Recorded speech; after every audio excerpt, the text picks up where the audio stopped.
bismillah eɗen janga maqama eɗen jaare al-Baghdadiyya. summa aajat refti o ooñi bi khuluwi baalin e yeewgol ɓernde ila masjidin fewde e jama haalin yeewka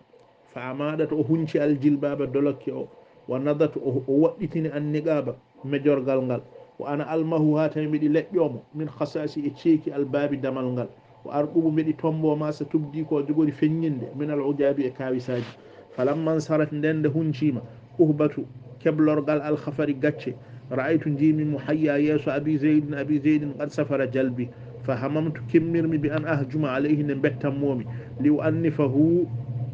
ملما فيلمو على ما أجري إليه كو دغني فيو ديمودو فاستلقى وأجتي استلقى أجتقول المتمردين سندليب ثم رفع رفتي وقمتي أجيرة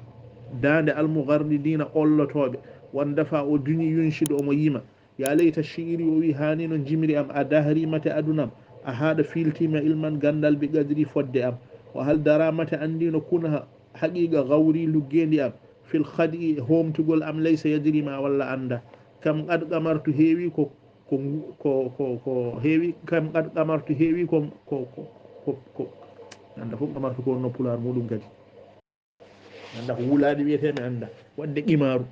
كم قد أمرت هيوي كو فوجامي بنيه بيبي أدونا بهيلتي فوج فاري أم وبمكري هودا أم وكم برزت هيوي كو بينمي بعرف مفينيري كو مجي عليهم دوما وبنكرين أكو فايتا وني كو بوني أصطاد قوما بدرجر يمبي بوعظ واجوج وآخرين وأبي بشير جمري وأستفز بدي ييتر بخل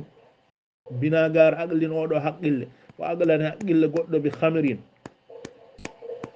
سانغارا وتارة سانغاجي أنا صخر منكم صخر وتارة سانغاجي قد أخت صخر كم بنوم دب صخر ولو سلكت سن مناتين سبيلا لا والقوت المألوفة غوبانغول دولا أمري كاد غورنمام لخابت إده تيجي ولم سويان وقده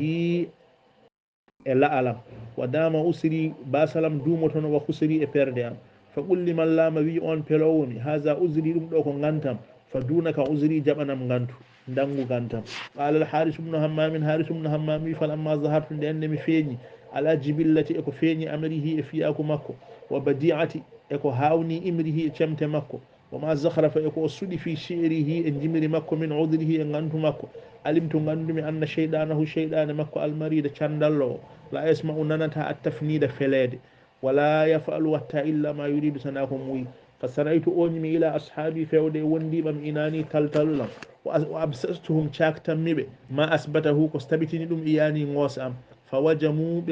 بمغالي ضيئة الجوائز سبي بيردقل دوكي مبه وتعاهدوا بآدن على محرمة أهد العجائز النياب صلى الله على سيدنا محمد وآله وصحبه أجمعين.